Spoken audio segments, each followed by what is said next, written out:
2-3 کی اسٹیٹمنٹس انہوں نے جاری کیے ہیں کہ ایک تو عورتوں کو مکمل آزادی ہوگی تعلیم کی، ملازمت کی، اور اقلیتوں کی حقوق کا تحفظ کیا جائے گا، افغانستان کی سرزمین کو کسی کے خلاف استعمال نہیں ہونے دیا جائے گا، اور حکومت جو ہے جیسے میں نے عرض کیا وہ انکلوزیو ہوگی۔ اور اس کے بعد ان کے جو چیلنجز ہیں، داعش سے نمٹنا ہے، ان کو افغانستان میں امن قائم کرنا ہے، اپنی ریٹ کو سارے افغانستان تک پھیلانا ہے، اور یہ ہونے کے بعد جو بڑا چیلنج ہے ان کے لیے، جو بہت بڑا تاریخی چیلنج اور ذمہ واری ہے ان پہ، افغانستان کی ریکنسٹرکشن اور ریہیبلیٹیشن کے حوالے سے انٹرنیشنل کمیونٹی کے ساتھ مل کے انہوں نے اس تاریخی کام کا آغاز کرنا ہے۔ وہاں پہ غربت آپ کو معلوم ہے کہ 60% سے زیادہ لوگ جو ہیں غربت کی لکیر سے نیچے زندگی گزار رہے ہیں، افیون کی پیداوار 7000 ٹن تک پہنچ چکی ہے، انٹرنلی ڈسپلیس لوگ اس وقت 35 لاکھ ہیں، روزانہ 1500 لوگ افغانستان چھوڑ کے ایران اور ترکی کی طرف جا رہے ہیں، ان امپلائمنٹ جو ہے وہ 65% تک جا پہنچی ہے، لوگوں میں بے چینی ہے، کرپشن انڈیمک ہے۔ تو ان چیلنجز کا سامنا ان کو کرنا ہوگا، اور وہ اس لیے بین الاقوامی برادری کے ساتھ ان کی الائنمنٹ اس لیے ضروری ہے، ان کی کوآرڈینیشن، کہ اکیلے ان خطرات کا، ان چیلنجز سے وہ نمٹ نہیں سکتے۔ ان کو وسائل کی بھی ضرورت ہے، ٹیکنالوجی کی بھی ضرورت ہے، مشینری کی بھی ضرورت ہے، اور ایکسپرٹیز کی بھی ضرورت ہے۔ رستم شاہ میمن صاحب، میں میمن صاحب سے ایک سوال پوچھنا چاہ رہا تھا۔ میمن صاحب، پچھلی بار جب طالبان آئے تھے تو انہوں نے ایکسپورٹ آف دیئر تھیوری کے تحت اپنی جو تھیوری تھی وہ پاکستان کو ایکسپورٹ کرنا شروع کر دی تھی۔ تو اب ہمارے پاس کیا ہم طالبان کی یہ سمجھ لیں کہ قلب ماہیت ہو چکی ہے، اور اب وہ اس طرح کا کوئی کام نہیں کریں گے کہ اپنی جو ان کا آئیڈیالوجی ہے وہ ہمیں ہماری طرف ایکسپورٹ کرنے کی کوشش کریں، یا یہاں کے لوگوں کو جیسے پہلے پناہ دیتے تھے اب بھی پناہ دینے لگے؟ دیکھیے، طالبان کی جو تحریک ہے وہ فنڈامنٹلی ایک ملک کے اندر ایک اسلامی نظام لانے کی تحریک ہے۔ وہ ایسی کوئی تحریک نہیں ہے جیسے مسلم برادرہڈ آف ایجپٹ ہے، یا القاعدہ ہے، یا جماعت اسلامی جو کہ ایک نظریے پہ یقین رکھتی ہے، پاکستان کی جماعت اسلامی یا بنگلہ دیش کی جماعت اسلامی وغیرہ وغیرہ۔ وہ تو افغانستان کے اندر صرف ایک اسلامی نظام قائم کرنے کی کوشش کر رہے ہیں، لہٰذا ان کو وقت دینا ہوگا، پہلے سے ان کو پری جج کرنا کہ شاید وہ یہ کریں، شاید وہ کریں۔ جو تحریک طالبان پاکستان کے لوگ ہیں، وہ پاکستان کی TTP تحریک ختم ہو چکی ہے، ان کی نہ کوئی آرگنائزیشن ہے، نہ ان کی کوئی فالوئنگ ہے، نہ ان کو کوئی سپورٹ حاصل ہے۔ ان کے بچے کچے لوگ افغانستان میں ادھر ادھر ہوں گے، وہ انڈیویجول کی حیثیت سے زندگی گزار رہے ہیں۔ لیکن آپ دیکھیں کہ پچھلے 8 سال سے طالبان القاعدہ کے خلاف صف آرا تھے، ان کے ساتھ ان کے مقابلے ہوتے تھے، ان کے ساتھ ان کی لڑائیاں ہوتی تھیں، اور وہ جو ہے وہ ان کو لوگوں کو بھی نقصان پہنچاتے تھے، طالبان کو بھی انہوں نے نقصان پہنچایا ہے۔ تو آپ دیکھیں کہ چین، روس اور ایران، انہوں نے اسی لیے طالبان سے تعلقات بڑھائے ہیں کہ ان کو معلوم ہے کہ جس حکومت میں طالبان ہوں گے وہی داعش کا قلع قمع کر سکتی ہے، اور داعش ان تینوں ملکوں کے لیے خطرہ بنا ہوا ہے۔ تو میرے خیال میں اب کچھ ذرا حقیقت پسندانہ ان کی روش ہوگی، پالیسی ان کی کچھ ریئلسٹک ہوگی، ڈاؤن ٹو ارتھ ہوگی۔ وہ اپنی آئیڈیالوجی کے لے کے وہ ساری دنیا کو ایکسپورٹ کرنا، یہ ان کی بس کی بات نہیں ہے، اور میمن صاحب، ان کی یہ پالیسی رہی ہے۔ میمن صاحب یہ بتائیے گا کہ ملا عمر کی جس طرح اپنی آرگنائزیشن پر گرفت تھی، کیا ملا ہیبت اللہ کی گرفت بھی اسی طرح ہے، یا ڈائلیوٹ ہو کے اب یہ مشاورتی کمیٹیاں اور ان میں تقسیم ہو چکی ہے؟ نہیں، اس وقت تو ہے، اس وقت تو دیکھیں کہ ملا یعقوب جو ملا عمر کے پرزین ہیں وہ بھی ان کے ساتھ ہیں، سراج حقانی جو کہ حقانی صاحب کے بیٹے ہیں وہ بھی ان کے ساتھ ہیں، اور باقی جو دھڑے ہیں وہ بھی ان کے ساتھ ہیں۔ اب آگے دیکھا جائے گا کہ ان کی تنظیم کس حد تک متحد ہے، اور ان میں کچھ اختلافات تو ہر جماعت میں ہوتے ہیں، کچھ لوگ ایک رائے رکھتے ہیں، کچھ دوسری رائے رکھتے ہیں، لیکن میں سمجھتا ہوں کہ فنڈامنٹل ایشوز پہ، بنیادی ایشوز پہ ان کا جو ہے وہ ایک ہی ہے، کنسنسس ہے، اور دیکھا جائے گا کہ اگر ان میں کوئی اتفاقی پیدا ہوتی ہے تو اس کا تنظیم پہ یا افغانستان پہ کیا اثرات پڑیں گے یہ ہم نے آگے جا کر دیکھنا ہے۔ لیکن اس وقت جی میں آتا ہوں خواجہ صاحب، رستم صاحب بات پوری کر لیجئے گا۔ خاور صاحب بھی آپ سے مخاطب ہونا چاہ رہے ہیں، پہلے آپ اپنی بات پوری کر لیجئے گا۔ رستم شاہ محمد صاحب۔ جی، اس وقت ہمیں کوئی ایسے آثار نظر نہیں آ رہے کہ ان میں جو ہے مختلف وہ پلز ان پشز ہیں، اور بعض لوگ ایک طرف کھینچ رہے ہیں، بعض لوگ دوسری طرف کھینچ رہے ہیں۔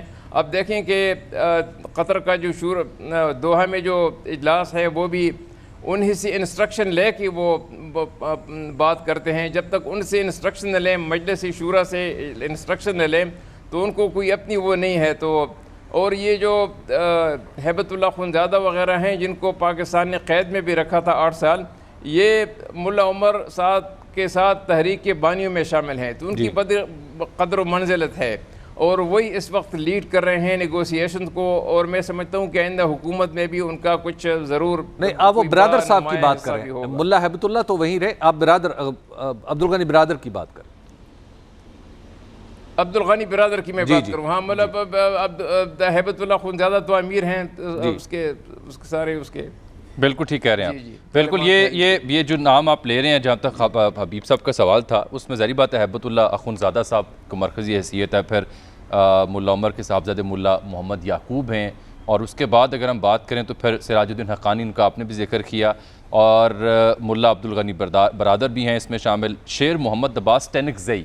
یہ رستم شاہ صاحب بڑی اہمیت کی حامل یہ شخصیت ہیں، کیونکہ اس سے ظاہر ہوتا ہے جو آپ بات کر رہے تھے کہ وہ باقی جو ایتھنیسٹیز یا باقی جو گروہ ہیں ان کی نمائندگی بھی ان کی ٹاپ لیڈرشپ میں موجود ہے، چاہے وہ شیر محمد عباس ٹینکزئی صاحب ہوں یا عبدالحکیم حقانی صاحب ہوں، تو ان کی شمولیت وہاں موجود ہے۔ خاور گھمن صاحب ہمارے بیورو چیف سینئر تجزیہ نگار ہیں، وہ بھی آپ سے مخاطب ہونا چاہ رہے ہیں۔ جی گھمن صاحب۔ اچھا میمن صاحب، پاکستان کا سب سے بڑا مسئلہ ہے ٹی ٹی پی کا افغانستان کی سرزمین کے اوپر موجود ہونا، اور ریسنٹلی ہم دیکھ رہے ہیں کہ کچھ واقعات کے اندر اضافہ بھی ہوا ہے، دہشت گردی کے واقعات۔ تو آپ کی نظر میں کس حد تک جو موجودہ قیادت ہے طالبان کی ہماری اس گزارش کو یا ہمارے اس کنسرن کو ایڈریس کر پائے گی کہ ٹی ٹی پی کے جو لوگ موجود ہیں افغانستان کے اندر ان کو وہ سمجھائیں، گرفتار کریں، کلا کما کرے، جو بھی طریقہ کار اپنانا ہے انہوں نے؟ پاکستان سے اس بات کریں گے، لیکن ان کو اچھی طرح علم ہے کہ ٹی ٹی پی ریلیونٹ ہو چکی ہے، ان کی کوئی تنظیم باقی نہیں رہی، وہ کسی کے لیے خطرہ نہیں ہے، اور سب سے بڑی بات یہ ہے کہ لوگوں میں ان کی کوئی فالوئنگ نہیں ہے، کوئی ماس سپورٹ نہیں ہے، وہ اب انفرادی حیثیت سے زندگی گزار رہے ہیں، اور جن پر الزامات ہیں وہ الزامات کے ڈر کی وجہ سے وہ یہاں آ نہیں سکتے۔ لیکن دیکھا جائے گا کہ پاکستان ان سے کیا مطالبہ کرتا ہے۔ اگر پاکستان ان سے مطالبہ کرتا ہے کہ ان کو پکڑ کے ہمارے حوالے کیا جائے تو یہ مطالبہ ہو سکتا ہے، لیکن اس وقت یہ وقت نہیں ہے، کیونکہ ان کو بڑے چیلنجز درپیش ہیں۔ سب سے پہلے تو انہوں نے سارے ملک میں جو ہے وہ امن ڈیلیور کرنا ہے، لوگوں کو جو بے چینی وغیرہ ہے، لوگوں کو جو پریشانی ہے کہ پتہ نہیں کیا ہوگا، اس کو دور کرنا ہے، اور جو اکنامک چیلنجز ہیں ان سے نمٹنا ہے۔ اس کے بعد یہ جو بچے کچے لوگ ہیں، 20 ہیں، 50 ہیں، 100 ہیں، 200 ہیں، جتنے بھی ہیں، رستم صاحب یہ آپ بنیادی طور پر تو درست نشاندہی فرما رہے ہیں، لیکن جی بنیادی طور پر تو آپ درست نشاندہی کر رہے ہیں، لیکن مسئلہ یہ ہے کہ حالیہ دنوں میں چاہے وہ لوور دیر میں پولیس وین پہ حملہ ہو، داسو کا واقعہ ہو، یا اس طرح سے 3-4 اور واقعہ جو بالکل 3-4 ہفتوں میں پیش آئے ہیں، اس میں ہم دیکھتے ہیں کہ ٹی ٹی پی ان کی ذمہ داری قبول کر رہی ہے۔ ایک اور رپورٹ کے مطابق ان کی 5000 کے قریب نفری موجود ہے افغانستان میں۔ تو یہ وہ محرکات ہیں، یہ وہ واقعات ہیں جو ہمیں مجبور کرتے ہیں ان کے وجود اور ان کے مستقبل کے اوپر بات کرنے کو، جو گھمن صاحب یا حبیب صاحب بھی بات کر رہے تھے۔ دیکھیں، طالبان ان کو چھوڑیں گے نہیں، طالبان ان کو پکڑیں گے، ان کے سرغنوں کو پکڑیں گے، باقی لوگ شاید خود بخود بھاگ جائیں وہاں سے، طالبان ان کو کبھی چھوڑیں گے نہیں، کیونکہ طالبان اپنی سرزمین پہ کسی ایسی تنظیم کو برداشت کرنے کے لیے تیار نہیں ہے جو افغانستان کے تعلقات پہ اثر انداز ہوں کسی اور ملک کے ساتھ۔ پاکستان کے ساتھ ان کے ایک خصوصی تعلق، ساتھ رہیے گا، شکوک و شبہات۔ جی ساتھ رہیے گا رستم صاحب۔ ہمیں سینئر صحافی جناب زاہد حسین صاحب نے جوائن کیا۔ زاہد صاحب بہت شکریہ، خوش آمدید کہتے ہیں۔ 2 چیزیں آپ کے سامنے میں رکھنی تھی، ایک تو جو آلریڈی ہم ڈسکس کر رہے ہیں، ٹی ٹی پی کا وجود، 5000 کی نفری کی رپورٹس، اور پھر جو حالیہ واقعہ دیر کا یا داسو کا پیش آیا، اس میں انہوں نے جو رسپانسبلٹی کلیم کی ہے، تو وہ ہمیں ایک امیڈیٹ تھریٹ یا ہماری کنسرنز میں شامل تو ہو سکتا ہے۔ اس پر آپ کی رائے کیا ہے؟ اور دوسرا یہ کہ بین الاقوامی برادری یا بین الاقوامی طاقتیں اس وقت کیا سوچ رہی ہیں کابل کے وجود کو تسلیم کرنے کے اعتبار سے؟ دونوں نقطے ون بائی ون اگر آپ اس پہ اپنی رائے دے سکیں۔ دیکھیں، جہاں تک ٹی ٹی پی کا تعلق ہے اور افغان طالبان کا تعلق ہے، یقینی طور پہ ان کے آبجیکٹو میں فرق ضرور تھا۔ جبکہ ٹی ٹی پی کا جب وجود آیا تھا تو اس میں جو ہے ان کا مقصد یہ تھا کہ وہ اپنے جو بھی ان کے خیالات، جو نقطہ نظر ہے یا نظریات تھے، اس کو زبردستی نافذ کیا جائے کوئی۔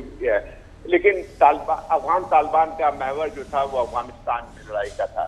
لیکن اگر دیکھا جائے تو ورلڈ ویو لوگ دونوں تنظیموں کا ایک ہی تھا، کیونکہ ٹی ٹی پی کے جو بھی سربراہان تھے جو انہوں نے فارم کیا تھا، ان میں سے خاصی اکثریت ان لوگوں کی تھی جو کہ افغان طالبان کے ساتھ بھی وہ افغانستان میں لڑتے رہے تھے۔ تو یہ بات صحیح ہے کہ افغان طالبان نے ان کو کبھی اس طرح سے ان کی جو ٹیررسٹ کارروائیاں تھیں اس کو اون نہیں کیا۔ لیکن ابھی دیکھنا یہ ہے کہ کیا وہ تعلقات جو ہیں وہ کس نوعیت کے بن کے آتے ہیں۔ مجھے یہ اس بات پر صحیح کہہ رہے ہیں رسول صاحب کہ وہ جو ہے وہاں پہ کوئی اجازت نہیں دیں گے کہ پاکستان میں اس قسم کے حملے ہوں، لیکن یہ کہ جہاں پہ 5-6 ہزار لوگوں کی ایک تعداد موجود ہے جہاں پہ بارڈر کے اس پار، تو پھر اس کو سنبھالنا بھی کافی مشکل ہو جاتا ہے۔ تو خطرات تو پاکستان کے لیے ہوں گے۔ اب دیکھنا ہے کہ طالبان جو ہے ان کو کس طرح سے قابو میں کرتے ہیں، وہ بھی ایک چیلنج ہے۔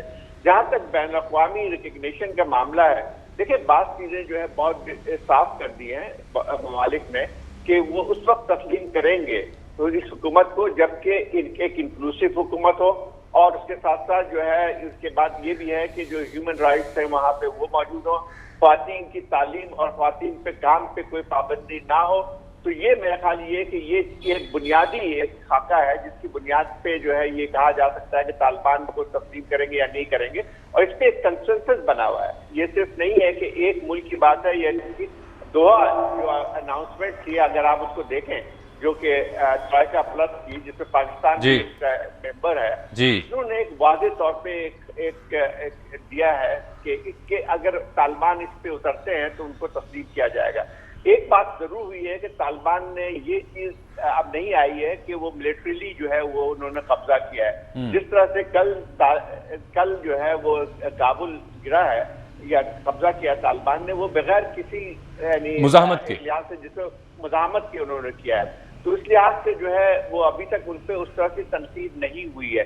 لیکن اگر ابھی دیکھنا یہ ہے کہ کیا طالبان جو ہے ان جو کہ ان کے احتیاط سے انہوں نے وعدے بھی کیے ہیں اس پہ پورا کرتے ہیں یا نہیں کرتے ہیں۔ ایک سب سے بڑا جو چیلنج آئے گا طالبان کی حکومت کو، دو چیزیں ہیں۔ ایک تو صحیح بات ہے کہ جو آپ اگر اس کی دوحہ کے لیڈرشپ کی آپ کونسل کی بات دیکھیں تو ان کی طرف سے جو بات آتی ہے اس میں ایک اعتدال پسندی ہمیں نظر آتی ہے ضرور، اور اس میں جو بات کی جا رہی ہے وہ یہ بھی کہتے ہیں کہ خواتین میں اس قسم کی پابندی نہیں ہوگی جو کہ پہلے طالبان کی حکومت تھی۔ لیکن اصل میں دیکھنا یہ ہے کہ جو فیلڈ کمانڈرز ہیں جو کہ 20 سال سے جو وہاں پہ لڑ رہے ہیں ان کا رویہ کیا ہوگا، مختلف جو گورنرز بنائیں گے، جو مقامی مسئولین ہوں گے وہ کیا بیہیو کرتے ہیں، یہ بڑا اہم نقطہ ہے۔ سر ایک بریک آ گئی ہے، بات کو آگے جاری رکھیں گے، اور ایک اب نقطہ یہ بھی ہے کہ کیا چین، روس یا ٹرائیکا پلس کے علاوہ ترکی، ایران، چین، روس اور پاکستان ان کے ساتھ مل کر کیا حکومت کابل کی کو تسلیم کرے گا، یا پاکستان کا رخ سعودی عرب اور امریکہ کے بیانیے کے ساتھ ہوگا؟ اس ڈیبیٹ کو بھی آگے بڑھائیں گے ایک بریک کے بعد۔ ہمارے ساتھ رہیے گا، یہ ٹرانسمیشن ابھی جاری ہے۔ ایک بار پھر سے ناظرین اس ٹرانسمیشن میں آپ کو خوش آمدید کہتے ہیں۔ ہمارے ساتھ اسٹوڈیو میں تشریف رکھتے ہیں جناب حبیب اکرم صاحب، جناب خاور گھمن صاحب، جناب رستم شاہ محمد صاحب جوائن کیا ہمیں، جناب میجر جنرل ریٹائرڈ اعجاز آوان صاحب نے۔ آپ کو سب کو ایک بار پھر سے خوش آمدید کہتے ہیں۔ جیسے کہ ہماری قیادت بھی کہہ رہی ہے، پوری دنیا کہہ رہی ہے کہ افغانستان کابل کی صورتحال ایسے بدل رہی ہے کہ اگلے گھنٹے یہ علم نہیں ہے کہ کیا ہونے جا رہا ہے۔ تو صورتحال میں تمام نظریں کابل کی صورتحال پر ہیں، تمام نظریں بین الاقوامی طاقتوں کے رویے پر ہیں، چین ہو یا روس، وہ تو ایسی انڈیکیشنز دے رہے ہیں کہ فرینڈلی ٹائز رکھنے کو وہ تیار ہیں طالبان کے ساتھ، اور امریکی وزیر خارجہ بھی یہ کہہ چکے ہیں کہ ان کے رویے کے بعد ہم اگر مطمئن ہوئے تو ان کے ساتھ فرینڈلی ریلیشنشپس ہم رکھ سکتے ہیں۔ مفہوم ان کی اسٹیٹمنٹ کچھ یوں بنتا ہے۔ پاکستان کے ہاں بھی قومی سلامتی کمیٹی کا اجلاس وزیر اعظم طلب کر رکھا ہے، اقوام متحدہ کی سلامتی کونسل کا اجلاس بھی آج ہونے جا رہا ہے۔ حبیب اکرم صاحب، کیسے کابل فال ہوا، ایکسپیکٹیشنز کیا تھیں، یہ باتیں ہم کر چکے۔ اب ایکسپلور کرنے کی ضرورت اس بات پہ ہے کہ جو ملا عمر کے طالبان تھے ان میں اور جو اب کی قیادت ہے ان میں فیصلہ سازی کیا اسی طرح سے ہوتی ہے؟ طریقہ کار کیا ہوتا ہے؟ یہ تو ذرا واضح کریں نا۔ دیکھیں ملا عمر کے دور میں فیصلہ سازی کا طریقہ کار یہ تھا کہ وہ ملا عمر کی ڈسکریشن تھی کہ وہ جب چاہیں علماء کو بلا لیں۔ مثال کے طور پہ انہوں نے 95 میں علماء کو بلایا قندھار میں، اور قندھار کے شہروں، قندھار کی گلیوں میں ان کے لیے ارینجمنٹ کیا گیا۔ ظاہر افغانستان میں اس وقت ان کے پاس وسائل نہیں تھے، اور پھر وہاں پہ ایک خرقہ یہاں جناب صلی اللہ علیہ وسلم موجود ہے قندھار کی، ایک جو منسوب کیا جاتا ہے ان سے، تو وہ خرقہ پہن کے ایک چھت کے اوپر نمودار ہوئے، اور انہوں نے وہیں سے انہوں نے مینڈیٹ لیا ان علماء سے، مختلف اطراف و اکناف سے افغانستان کی علماء، اور وہاں سے انہوں نے ایک مینڈیٹ لیا کہ آئندہ کے لیے وہ امیر المومنین ہوں گے اور ان کی اطاعت کی جائے گی۔ اس کے بعد پھر یہ معاملہ، چونکہ وہ بانی بھی تھے اس تحریک کے، تو تمام تر معاملات جزیات کے ساتھ ان تک رپورٹ کیے جاتے تھے۔ آخری دنوں میں صورتحال مثال کے طور پہ میں آپ کو قطر دفتر کے قیام کی کہانی سناؤں تو قطر دفتر میں کہ پہلے یہ طے پایا کہ کہیں ہم ایک دفتر جو ہے نا، جب امریکہ نے کہا کہ آپ وہ کچھ سلسلہ جمبانی ہوا ڈائلاگ کے لیے کہ دفتر بنایا جائے، تو اس دفتر کا فیصلہ نہیں ہو پا رہا تھا۔ دفتر کے لیے سعودی عرب بھی منتخب کیا جا رہا تھا، پاکستان کے بارے میں بھی بات ہو رہی تھی، ترکی کے بارے میں بھی بات ہو رہی تھی۔ تو اس وقت ملا عمر کے پاس جب یہ معاملہ گیا تو ملا عمر کی جو رائے تھی پھر وہ غالب آئی۔ ملا عمر نے ایک شرط رکھی کہ ہمارا دفتر کسی ایسے ملک میں قائم ہوگا جہاں جو سوویت یونین کے خلاف لڑائی میں شامل تھا، وہ نہیں ہونا چاہیے۔ نمبر 2، ایسا ہونا چاہیے کہ اس کے مجاہدین ہمارے ساتھ مل کے نہ لڑے ہوئے ہوں، اور نمبر 3 کہ وہ اس کے جو ہم نے اس سے کوئی یعنی ہماری وہ امداد بھی نہ ماضی میں کر چکا ہو اس طرح کی، تو پھر وہ قطر پہ اور وہ مسلمان ملک ہو۔ تو ان خصوصیات پہ ملتا جلتا تقریباً صرف قطر پورا اترا۔ اب بھی ایسے ہی فیصلہ ہوتا اچھا، اس کے بعد پھر یہ فیصلہ بالکل طریقہ کار بدل دیا گیا۔ جب منصور اختر آئے تو اس وقت کچھ عرصے کے لیے، یعنی چونکہ ملا عمر پہلے ہی وفات پا چکے تھے، منصور اختر کا اعلان بعد میں ہوا تھا، تو درمیان میں ہی ایک باقاعدہ طور پر کمیٹی بن چکی تھی علماء کی جو دراصل چلاتی تھی، لیکن وہ نام ملا عمر کا چلتا تھا۔ پھر جب یہ سامنے آ گیا کہ ملا عمر وفات پا چکے ہیں، تو پھر ملا منصور اختر اور اب ملا ہیبت اللہ اخنزادہ کے معاملے میں پھر یہ ہوا کہ باقاعدہ طور پہ کمیشنز بنائے گئے۔ اچھا، جیسے وہ کمیسون کہتے ہیں فارسی میں، تو وہ کمیشنز بنائے گئے، جیسے امیر متقی ہیں جو دعوت تبلیغ کے ہیں، اور اس وقت افغانستان میں وہ کافی حد تک جو سرنڈر ہے بالخصوص جنوبی افغانستان میں انہوں نے شروع کروایا، جس کا نتیجہ نکلا کہ آج افغانستان پورے کا پورا اور اس میں پھر عام معافی بھی شامل، تو عام معافی بھی شامل ہے۔ تو امیر احمد اللہ خان متقی جو ہے وہ اس میں شامل، وہ کمیشن کی صورت میں چلے اب وہ کمیشن کی صورت پھر میں ابتدا میں دیکھیے کہ پھر ابتدا میں جب ملا یعقوب جو صاحبزادے ہیں ملا عمر کے، تو ملا یعقوب اور ملا عمر کے ایک بھائی تھے، ان دونوں نے کچھ چاہا کہ انہیں قیادت میں حصہ ملے، لیکن اس وقت طالبان نے کہا کہ یہ کوئی روایتی تنظیم نہیں ہے کہ جہاں پہ آپ بیٹا ہونے کی بنیاد پہ، بھائی ہونے کی بنیاد پہ وراثت کا دعویٰ کریں۔ اس لیے پھر انہیں ایک دفعہ دور رکھا گیا، جب انہوں نے مکمل سرنڈر کیا نظم کے سامنے، تو اطاعت کی، تو اس کے بعد پھر ملا یعقوب کو فیصلہ سازی میں وقت کم ہے، انشاءاللہ اس پہ مزید بات کریں گے۔ اعجاز اعوان صاحب خوش آمدید۔ سر یہ بتائیے، اب سر دست تو کئی سوالات ہیں، لیکن کیا چین، روس، پاکستان، ترکی، ایران، یہ گروپ جو ہے یہ اگر اس حکومت کو تسلیم کرتا ہے تو پاکستان ان کے ساتھ مل کر تسلیم کرے گا، یا پھر ہمارا رخ سعودی عرب اور امریکہ کے رویے پر مبنی ہوگا؟ نہیں، میں نہیں سمجھتا، میں سمجھتا ہوں ہمارا رخ پاکستان انٹرسٹ کی طرف ہوگا، کیونکہ ان تمام کنٹریز کی انسیکیورٹیز ہیں، سینسٹیوٹیز ہیں with regards to افغانستان۔ صحیح۔ اب افغانستان سے انسیکیورٹی چائنا کو ہے AIM کی وجہ سے، اور چیچنیا کی وجہ سے، اور یہاں جو تنظیمیں ہیں ان کی وجہ سے رشیا کی انسیکیورٹیز ہیں، تحریک طالبان پاکستان اور بلوچستان ڈسیڈنٹ ایلیمنٹس کی وجہ سے ہماری انسیکیورٹیز ہیں، اسی طرح ایران کی اپنی انسیکیورٹیز ہیں۔ تو دیکھنا یہ ہے کہ ان انسیکیورٹیز کو طالبان کس طریقے سے ایڈریس کرتے ہیں، کیسے ایشور کراتے ہیں کہ یہ ممالک اس طرح انسیکیور فیل نہ کریں۔ ایک یہ ہے، اور ایک براڈ بیسڈ ہے، اگرچہ کوئی بندہ طالبان کو ڈکٹیٹ نہیں کر سکتا کہ طرز حکومت کیا ہوگا، نظام کیا ہوگا، افغانستان کا نام کیا ہوگا،